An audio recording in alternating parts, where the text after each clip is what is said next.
bahwasanya tugas amar ma'ruf nahi mungkar atau muhasabatul hukam ini adalah tugas mulia yang syariat bebankan kepada segenap umat Islam sesungguhnya.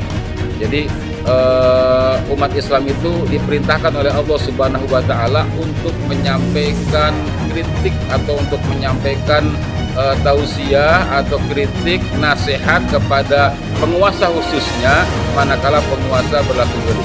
Kenapa? Karena kezaliman dari penguasa ini efek akibatnya akan merata kepada seluruh rakyat, segenap umat.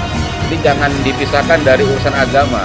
Jangan dipisahkan, oh itu bukan urusan agama, bukan. Ini urusan agama juga gitu. Karena kita diperintahkan oleh Allah Subhanahu wa taala untuk menyampaikan kritik gitu ya. Dan kritik kita ini dicatat oleh Allah Subhanahu wa taala sebagai amal soleh insyaallah gitu kan.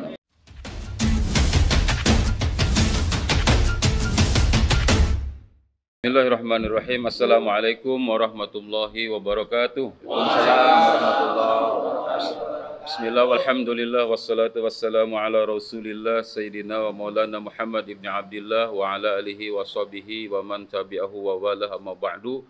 Fa ya ibadallah usikum wa ya bitaqwallah faqad fazal muttaqun. Faqala ta'ala fi kitabihil karim wal takum minkum ummatu yad'una ilal khair wa ya'muruna bil ma'ruf wa yanhauna 'anil munkar wa ulaika humul muflihun. Wa qala sallallahu alaihi wasallam an-nasu syuraka'u fi thalathin fil ma'i wal kala'i wan nar.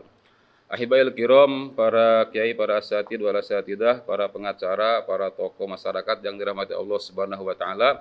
Berbahagia sekali dan bergembira sekali, bersyukur kepada Allah Subhanahu wa taala kita masih diberi nikmat oleh Allah Subhanahu wa taala dapat tetap dan istiqomah melaksanakan muhasabatul hukam atau muhasabatul hukam, menasehati atau mengkritisi penguasa-penguasa manakala penguasa itu melenceng dari ketentuan Allah Subhanahu wa taala. Manakala berlaku zalim atau terindikasi zalim, maka umat semestinya memang tampil untuk hadir di hadapannya dan menyampaikan tausiah, menyampaikan kebenaran, menyampaikan jalan lurus yang telah Allah Subhanahu wa taala tetapkan.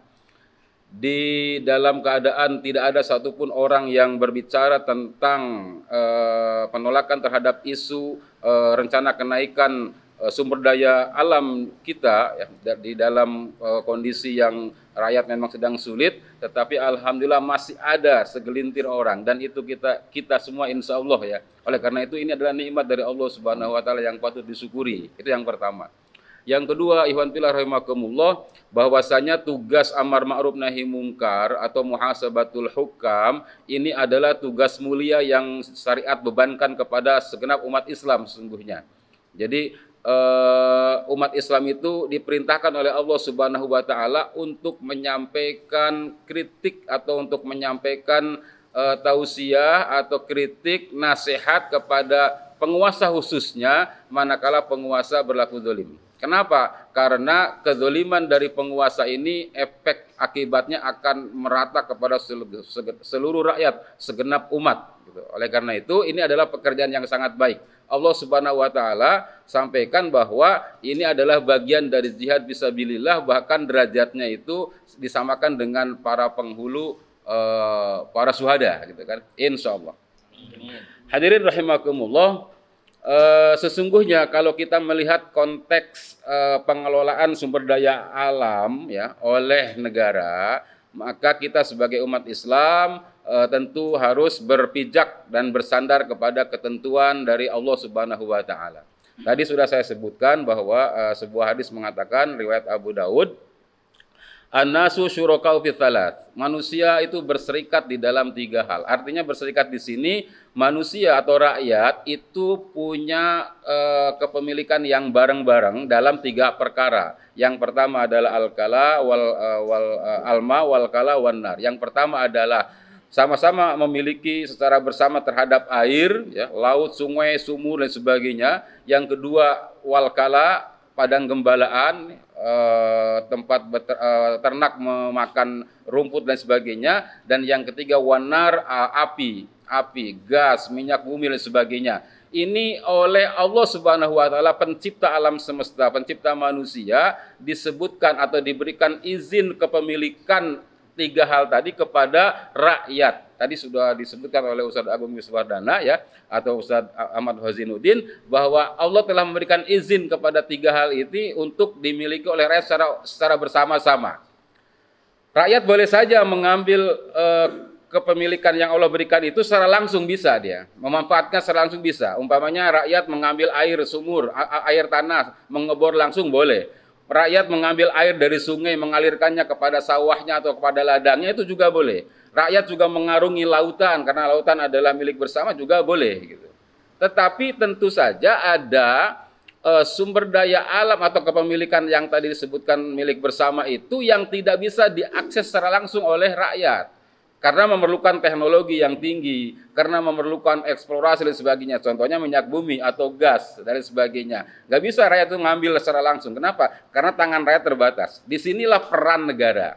Disinilah peran negara, di mana negara dalam Islam itu adalah ri'ayatu syu'unil ummah, mengelola urusan umat, melayani umat, membentengi umat, menjaga umat, ya, termasuk juga memberikan hak-hak rakyat kepada rakyat. Disinilah negara itu berperan. Dia mengambilkan hak milik rakyat tadi, contohnya minyak itu, diambilkan dari bawah tanah, kemudian diangkat ke atas tanah, diolah, disuling dan sebagainya, kemudian diberikan kepada pemilik sahnya, yaitu rakyat. Nah, kalau seperti ini, negara itu memang benar-benar dia berfungsi sebagai sebuah negara yang melayani rakyat. Oleh karena itu, pengelolaan SDA termasuk minyak bumi dan sebagainya semestinya didasarkan pada konsep ini. Artinya kalaupun ada harga jual yang itu dijual kepada rakyat, pasti harga jualnya sedikit atau kecil karena hanya didasarkan kepada harga produksi saja, kan gitu. Tidak seperti yang tadi disampaikan, sekarang ini ada rencana atau ada kebiasaannya itu disamakan dengan harga minyak dunia, yang itu jelas-jelas adalah bisnis daripada negara kepada rakyat. Mestinya negara tidak boleh menjadi penjual, tetapi harus pemberi atau pemberi amanah rakyat, kan gitu ya. Jadi memang sedemikian syariat Islam itu memberikan guidance kepada umat, kepada negara bagaimana mengelola sumber daya alam. Oleh karena itu, ikhwan fillah rahimakumullah, dalam kondisi seperti ini atau dalam kasus ini, saya atau kita mengajak kepada segenap kaum muslimin untuk menyatakan atau mendefinisikan bahwa apa yang kami laksanakan pada saat ini adalah bagian dari aktivitas agama ini. Jadi jangan dipisahkan dari urusan agama. Ya. Jangan dipisahkan, oh itu bukan urusan agama. Bukan, ini urusan agama juga gitu. Karena kita diperintahkan oleh Allah Subhanahu wa taala untuk menyampaikan kritik gitu kan. Dan kritik kita ini dicatat oleh Allah Subhanahu wa taala sebagai amal soleh insyaallah gitu kan. Oleh karena itu tentu saja terakhir mengajak kepada segenap umat rakyat, khususnya rakyat Indonesia, untuk ayo bersama-sama kita menerapkan sistem yang paling baik yang pernah ada di muka bumi ini, yakni sistem dari Allah Subhanahu wa taala, khususnya dalam pengelolaan sumber daya alam. Allah sudah memberikan batasan-batasan, guidance, kerangka, paradigma yang sangat baik. Kenapa? Karena Allah SWT pencipta alam semesta, Allah pencipta manusia, Allah juga sangat mengetahui kebutuhan manusia dan juga kecenderungannya. Maka disitulah Allah memberikan sistem pengelolaan sumber daya alam dengan sebaik-baiknya. Manakala kita menerapkan hukum-hukum Islam dalam bingkai Daulah Khilafah Islamiyah, insya Allah sumber daya alam itu akan kembali manfaatnya kepada segenap rakyatnya, kepada segenap umat Islam. Oleh karena itu, insya Allah dengan tegaknya Khilafah Islamiyah, umat Islam akan berjaya dan hidup sejahtera. Amin. Terima kasih. Assalamualaikum warahmatullahi wabarakatuh. Waalaikumsalam.